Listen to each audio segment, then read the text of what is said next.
Yo，各位观众 ，Welcome back， 欢迎回来。三家我非常喜欢的公司呢，昨天被市场呢追杀，分别是 Shopify、Uber 以及 Airbnb。我喜欢他们三个的原因很简单，因为他们有一个共同点，就是他们正在改变，或是说过去呢曾经改变人们的行为模式了。Shopify 在改变人们做电商的方式 ，Uber 在改变人们的交通的体验 ，Airbnb 在改变人们旅游的体验。所以他们三家公司的产品呢，都是非常具有呢意义，或者说非常革命性的一个产品。OK， 那 again 三家公司的股价呢，在昨天呢是跌了一个稀巴烂啊。在这期影片，我将会跟你分享他们最新财报公布的结果，以及我认不认为在大跌之后呢，他们是更好的买进时机，或是时候呢放弃他们呢？如果你是频道的新朋友，你第一次收看这个频道的话呢 ，Welcome to the show， 我是频道的主持人尼克。那这边主要分享的就是美股价值投资的资讯啦，就教你怎么用好价格买进好公司。那我的风格通常就是比较呢没有那么震惊啊。如果你还看得下去的话呢，就欢迎你一起来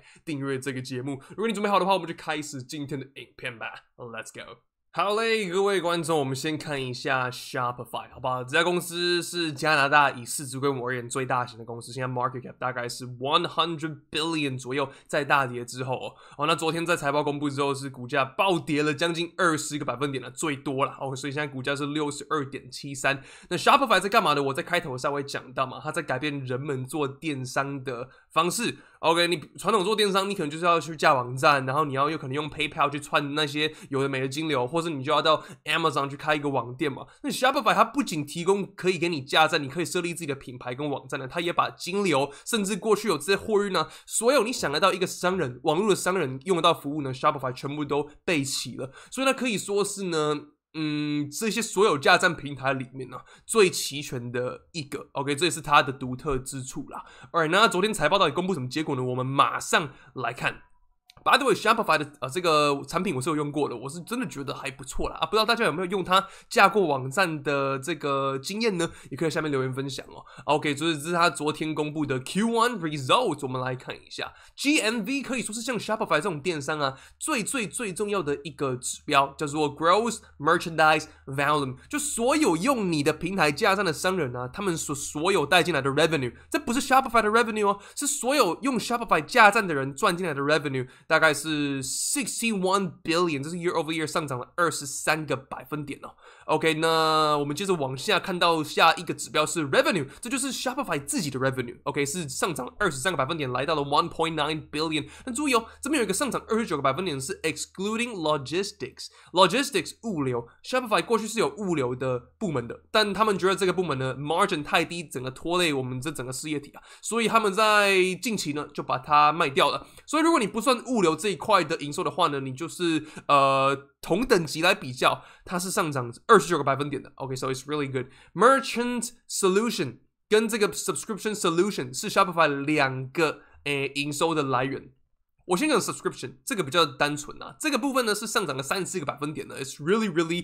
hyper growing， 对不对？那这个部分就是你要用它的平台去架站嘛，那你每个月就是要付所谓的这个订阅费 ，OK， 这是它的 subscription， 然后最近是有涨价的涨价意味着它这家公司是有护城河的 ，OK， 那接着 merchant solution 就是你 subscribe 之后嘛，那你所有要用到额外的服务呢，那就是 merchant solutions， 所以这部分上涨20个百分点，那 merchant solution 的 margin 会比较低。Subscription 因为基本上你没有什么成本所以这部分的margin 是比较高的，然后比较高的部门呢，margin 比较高的部门是成长更快的，it is a good sign，OK， 所以这个季度的 revenue 表现呢，我认为是非常非常好的。我们往下看。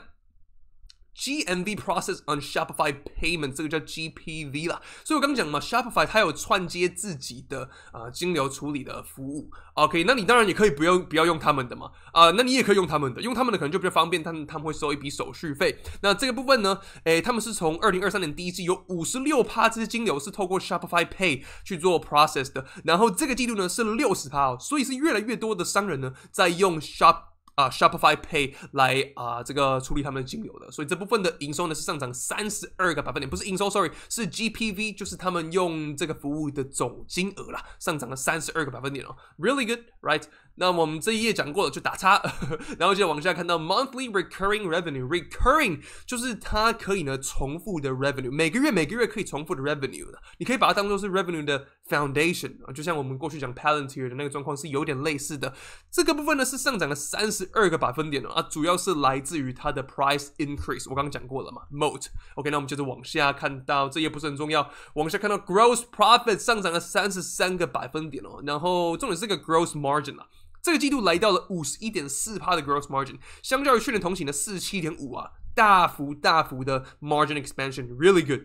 那 subscription 我刚刚讲过了，这一块的这个 margin 比较高嘛，从去年同期的 78% 到现在是 81.4%， 哇，仍然是在扩张 margin非常厉害。然后 merchant solution 呢，这个季度是40.1%， 也是相较于去年同期呢是有明显的 margin 的改善的。那我们接着往下看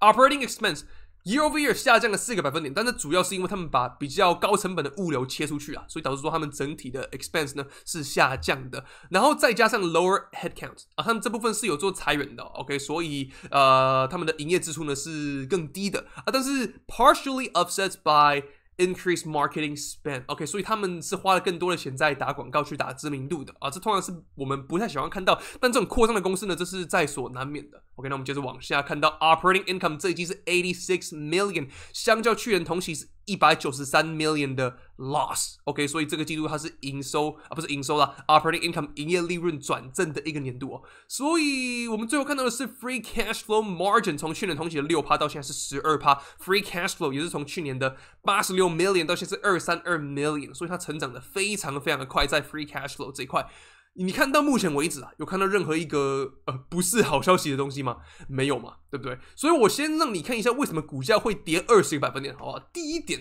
是这个，他刚在 presentation 没有讲到，但在他们的财报是有提到的。这个季度他们的 GAAP EPS 是负0.21， 相较去年同期是 0.05怎么会这样？我们刚看到不是都是正的数字吗？它甚至还有 operating income， 对。我们看到这边它其实是有 operating income 的，对不对 ？Income from operation 这一季是正的，上一季去年同期是负的嘛，所以表现应该是更好。这整个事业体是往对的方向走的。但是呢，他们这个 other expense，OK， 这一季是来到了负342 million 也就是说他们的投资方面OK， 这一季的这个整个 equity 是缩水的，导致说他们需要记在账上，所以不是他整个事业体出了问题，是他们手上的现金或是他们的投资这个季度的价值呢是减损的 ，OK， 所以导致他们最后的盈利呢，所以是负的 ，Alright， 所以我相信华尔街是看到这个数字第一点就是看到这个数字所以说，你好像不能够维持太长一段时间的正的 GAAP EPS那华尔街可能不喜欢这一点。另外一点是它的 guidance 并不是到那么好，你看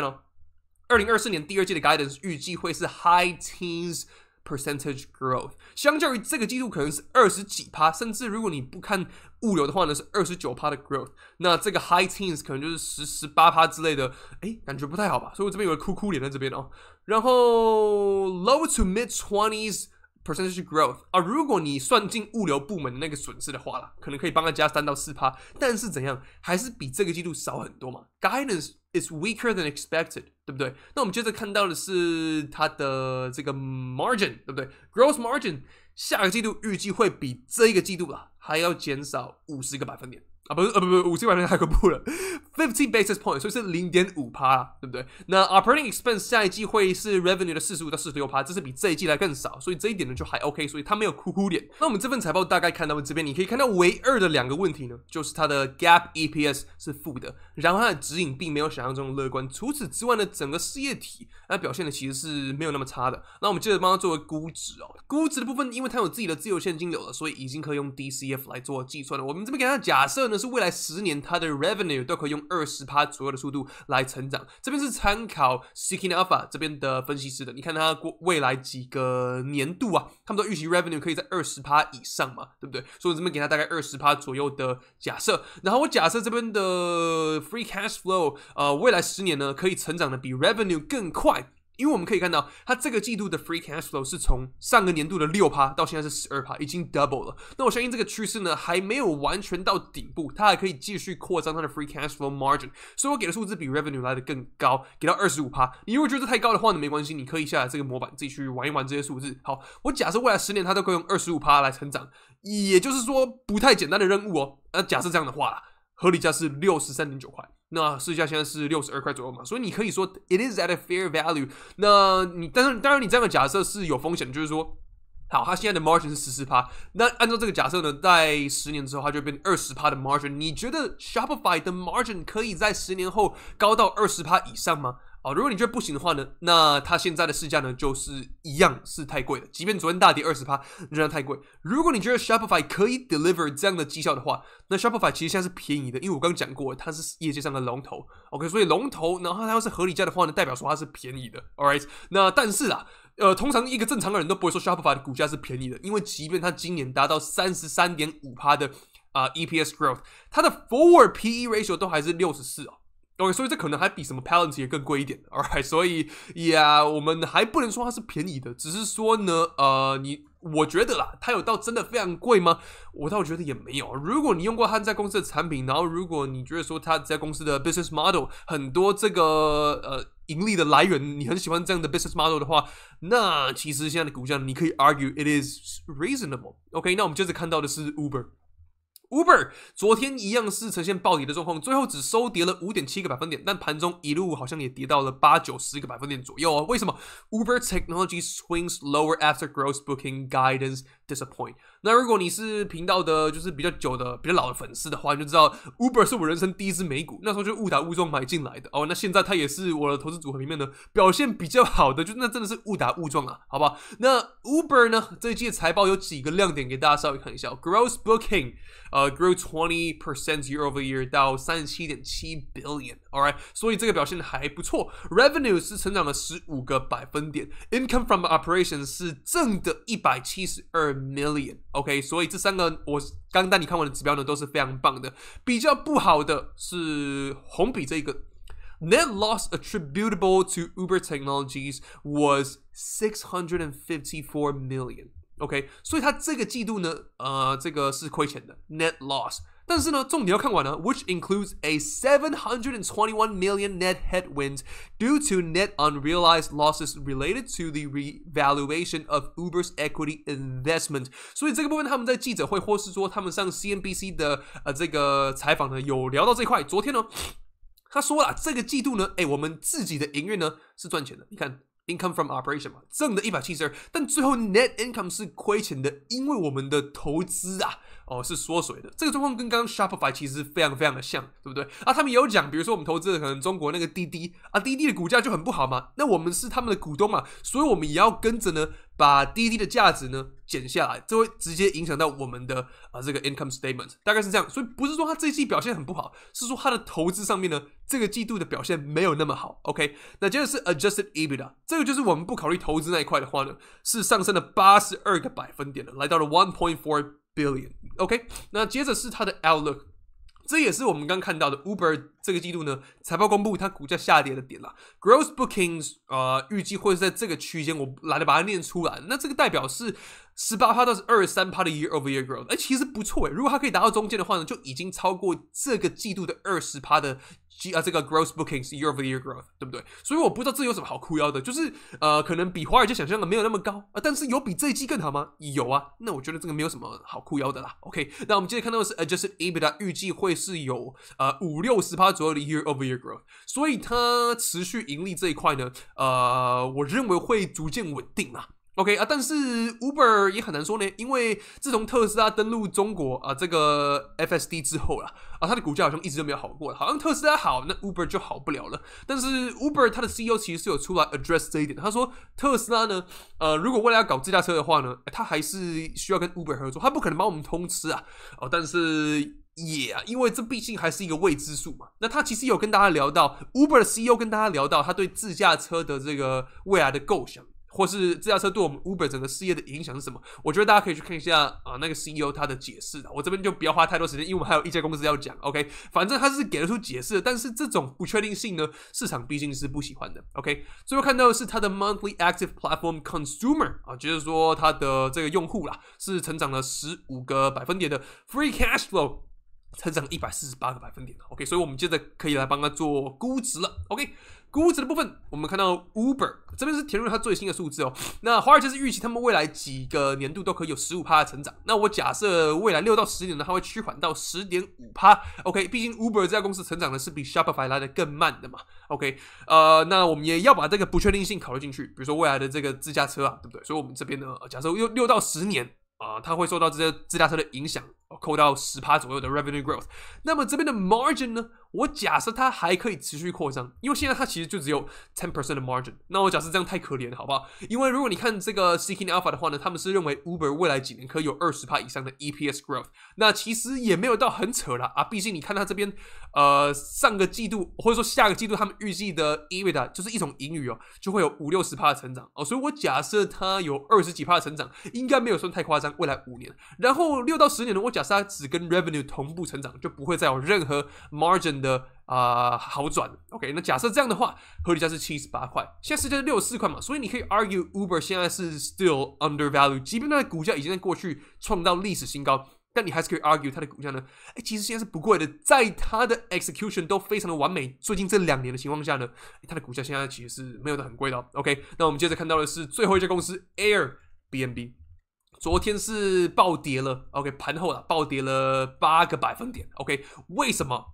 我们看一下它的财报吧，有一些重点。Revenue 这一季成长18个百分点了，这个是 Airbnb 近期算是最好的一个表现了。Net income 成长126个百分点，你有发现吗？这3家公司有个共同点，就是他们的盈利呢都刚刚转正而已，所以你才可以看到这种什么100多%的这个 Net income growth，对不对？3家公司这个方面是蛮类似的。Alright， 那接着是 Adjusted EBITDA 成长了62个百分点，那接着是 Free Cash Flow 成长了21个百分点，你 So far so good，right？ 接着是 Gross Booking Value，这个词我们刚在 Uber 也有看过嘛，就是说我们用户所订阅的总金额不是订阅所这个这个消费的总金额大概是22.9 billion， 上涨了12个百分点。OK， 那 Nice and Experiences Books 简直说你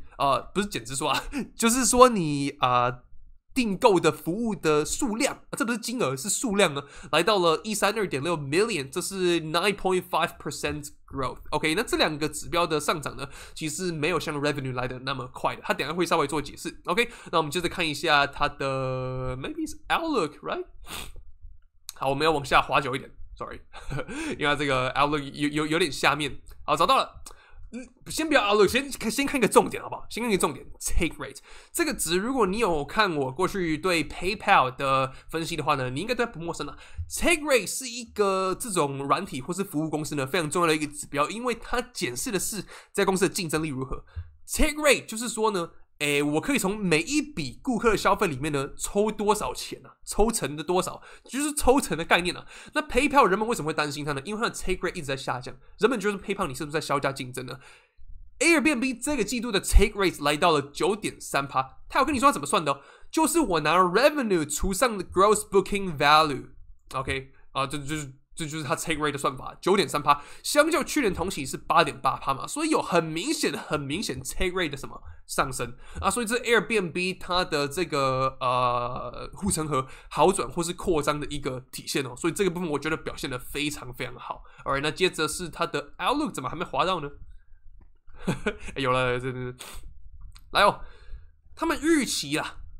下个季度的 revenue 呢只会成长8到10个百分点。那这个我相信也是股价下跌的一个部分原因，但是这边有跟你说为什么啦？他这边有跟你说为什么？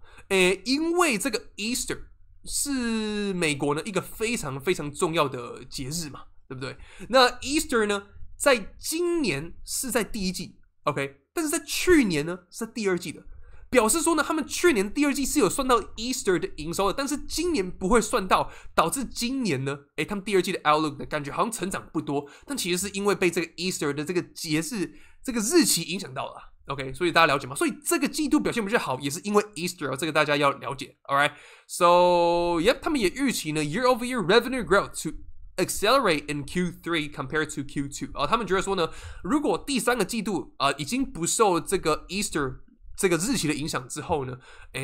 我们的 revenue growth 会重新加速。All right， 这是这一次的 outlook。Alright， 但是好像市场就不管你是什么原因啦反正你这个 weak guidance 哇8到10%呢先给你跌就完事了，对不对？我其实不太喜欢这样子。Alright， 那如果是整个年度的话呢，他们预计会是跟过去的 guidance 一模一样，就是 EBITDA margin 大概会是35%左右。Alright， 所以就是维持一贯的 guidance。我们接着来帮 Airbnb 做个估值，不，在那之前给大家看一下这个啦。Alright。因为如果你们看到 Airbnb 的这个，我带你们看一下好了。不要在那边讲话好像都没有依据啊。看一下，各位，今年他们预计 EPS 会下降40个百分点，这是分析师的预期。为什么？你可能会觉得哇 ，Airbnb 今年是不是要死掉？为什么会下降40个百分点呢？原因是因为他们去年第三季出现了这个2.8 billion 这个 net income 的增加。但这不是因为他们本身呢，事业体的关系，是这个 deferred tax asset。而为什么会 deferred tax asset 可以加到 net income 上面呢？也就是说，去年大概有一半的盈利是来自于这个根本跟他们事业没有任何关系的 deferred tax asset， 就是你延迟的税务嘛。延迟税务为什么可以现在拿去当你的 net income 呢？原因是因为他可能过去亏了很多钱，因为 Airbnb again 它盈利转正没有很久嘛。但他过去可能亏钱那些年度呢，都是可以拿去干嘛？都是可以拿去抵税的。那现在一次把这些抵税的额呢，加在他们去年第三季的 net income， 所以去年整个盈利的状况呢是不太客观的，因为他们加了一个 2.8 billion， 今年不会有这个影响，所以预计会下降 40%， 这样大家了解吗？这个部分要先让大家知道，因为我记得有观众问过这个问题，为什么今年看起来他的指引会这么糟糕？其实不是他指引糟糕，是因为去年有一个一次性的因素。OK， 那我们接着帮他做估值。估值的话呢，来 Airbnb 未来几个年度啦。Seeking Alpha 都是预期它会有12%的 revenue growth。那我假设它的 margin 已经成熟了，那我觉得这也合理了。它的 margin 现在已经40%了，我不能预期它再有更高的 margin， 这已经很高了，不像 Shopify 跟 Uber 嘛，对不对？所以我这边假设呢，它的 margin 已经到顶了，甚至有点下降。未来几个年度呢，它都只会有10%的这个 free cash flow growth。那这样的话，它的 margin 就会从41%一路下跌到35.6%。OK， 那这样的话，它的合理价呢会是173块。所以昨天大跌之后呢，我认为它的股价呢现在其实是长期而言被低估的。OK， 好，各位呢，以上就是这3家公司最新的 update 啦。不知道你们怎么看 Airbnb、Shopify 跟 Uber 呢？下方留下你宝贵的意见，好不好？那我看到很多观众朋友在敲碗迪士尼了，因为他们在前2天公布了财报嘛。我其实昨天是有录迪士尼的影片的只是这个影片呢还在处理当中今天有更紧急的就是这3家公司的消息嘛，所以我就先上这一支。那未来呢，我影片处理完之后就会再帮大家更新迪士尼了。那最后就是一样，我刚用到的所有资源我都放在影片的叙述区包括呢我刚使用那个估值的模型那包括我刚使用那个 Seeking Alpha 那个网站如果你使用我的连结的话呢，会获得7天免费的试用，或是我自己使用的券商盈透证券。如果你不知道开哪间美股账户的话呢，去开盈透，我相信会是呢你不会让你后悔的选择啦。那如果你想学习我刚那些估值到底怎么做的话呢，你可以到我的课程网站上面去免费试阅看看，你不用填什么信用卡，你只要看完那些这影片呢，你觉得说这东西可以帮助到你的话，你再使用这个10%的折扣码来加入我们这个课程的大家庭，大概是这样。需要什么的话呢，都欢迎在下方留言希望你都在这支影片获得一些价值有的话就帮我按个赞再离开，我们就下支影片见咯，拜拜。